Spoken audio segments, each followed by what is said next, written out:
Ruimtes vir die Gees. Lukas 4 vers 16 sê, toe Jesus in Nasaret kom, waar hy groot geword het, het hy op die Sabbat na die sinagoge gegaan, soos sy gewoonte was.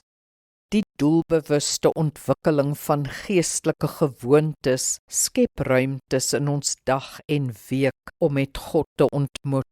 As ons afsonder vir gebed of nadenke, sal ons God in daardie afsondering ontmoet. As ons ruimte maak vir die woord, sal ons hom in sy woord ontmoet.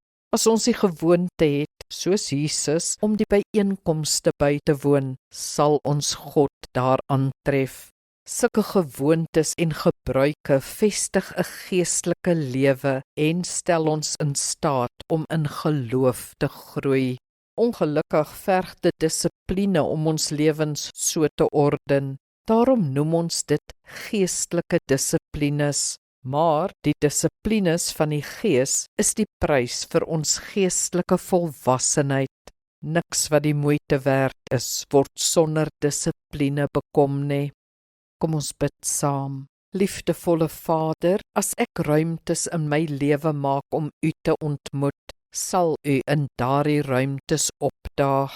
Die skrif sê, nader tot God en Hy sal tot julle nader. Help my om meer sulke ruimtes in te rig, want ek wil meer van U beleef. Amen. Die Here seën jou.